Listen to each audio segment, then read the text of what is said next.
नमस्कार, मैं हूं सौरभ श्रीवास्तव। उत्तर प्रदेश विधानसभा के चुनाव में बसपा की करारी हार के बाद मायावती पूरी तरीके से अब सक्रिय होती हुई दिखाई दे रही हैं। उत्तर प्रदेश विधानसभा चुनाव में हम आपको बता दें कि समाजवादी पार्टी के वोट प्रतिशत में जहां बढ़ोतरी हुई है, बीजेपी भी पूर्ण बहुमत के साथ सरकार बनाने में कामयाब हुई है, लेकिन बसपा सिर्फ एक सीट पे ही संतोष करना पड़ा, यानी कि बसपा का एक बड़ी हार विधानसभा चुनाव में देखने को मिला है। इसके बाद लगातार मायावती सक्रिय हो रही है, लगातार बैठकों का दौर चल रहा है। तो अब मायावती ने समाजवादी पार्टी और सत्ताधारी बीजेपी पर बड़ा आरोप लगाया। उन्होंने कहा है कि ये दोनों पार्टियां जनता को गुमराह करने में इस चुनाव में कामयाब हुई हैं और दोनों ही की मिलीभगत का भी मायावती ने पूरी तरीके से आरोप लगाया। हम आपको बता दें कि पूर्व सीएम मायावती ने ट्वीट किया है। ट्वीट करते हुए मायावती ने कहा है कि यूपी में सपा और बीजेपी के अंदरूनी मिलीभगत जग जाहिर रही है।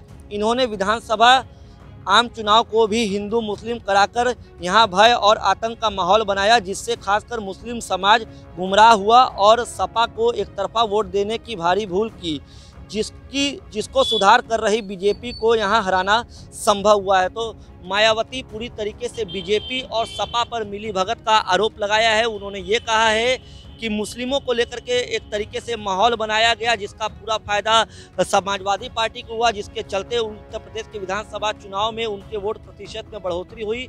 वहीं बीजेपी भी इस बार दोबारा सरकार बनाने में कामयाब रही। हम आपको बता दें कि उत्तर प्रदेश के विधानसभा चुनाव 2022 में करारी हार और घटते जनाधार के बाद मायावती अब सक्रिय हुई हैं। संगठन को एक बार फिर से नया रूप देने के लिए मायावती लगातार बैठक कर रही है। रविवार को बसपा के सभी पदाधिकारियों की लखनऊ में बैठक हुई है। इसके बाद 3 कोऑर्डिनेटरों की नई नियुक्ति की है मायावती ने, और संगठन को फिर से खड़ा करने की मायावती के सामने चुनौती है। और मायावती ने मीटिंग करके, बैठक करके सभी नए जो कोऑर्डिनेटर बनाए गए हैं उनको एक बड़ी जिम्मेदारी सौंपी है, ताकि संगठन खड़ा हो सके और 2024 में जो लोकसभा का चुनाव आने वाला है उसमें मायावती की पार्टी यानी कि बसपा जो है बेहतर प्रदर्शन कर सके। हम आपको बता दें, इससे पहले भी उन्होंने बीजेपी को सपा संरक्षक मुलायम सिंह यादव से खुलकर मिला हुआ बता दिया था। उन्होंने कहा था कि अखिलेश यादव पर भी निशाना साधा था।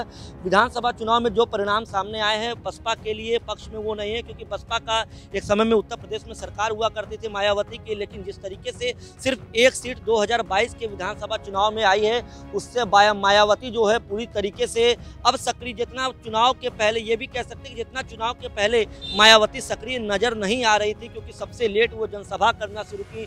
मायावती जमीन पर सबसे लेट उतरी थी चुनाव प्रचार के लिए, लेकिन अब जब चुनाव में करारी हार मिली है, जनाधार लगातार बसपा का घटता हुआ दिखाई दे रहा है, तो मायावती अब सक्रिय हुई हैं और संगठन को एक बार फिर से खड़ा करने के लिए पूरी कोशिश कर रही है। हम आपको बता दें कि 2024 लोकसभा चुनाव से पहले मायावती की कोशिश है कि कैसे कैडर लीडरशिप को दोबारा डेवलप किया जाए, जिससे कि पार्टी का जो कोर वोट बैंक है वो छिटक न सके। क्योंकि उत्तर प्रदेश का जो विधानसभा चुनाव हुआ है उसमें कहीं ना कहीं ये देखने को मिला कि जो बसपा का कोर वोट बैंक था वो कहीं ना कहीं बीजेपी के पाले में गया, जिसका बीजेपी को सीधे तौर पर फायदा मिला है। लेकिन अब मायावती उस अपने कोर वोटर के साथ साथ अपने पूरे नए कैडर को मजबूत करने की कोशिश में लगी हैं। इसके साथ ही वो लगातार विरोधियों पर हमलावर हो रही हैं और उन्होंने सपा और बीजेपी के मिलीभगत का एक बड़ा आरोप भी लगाया है।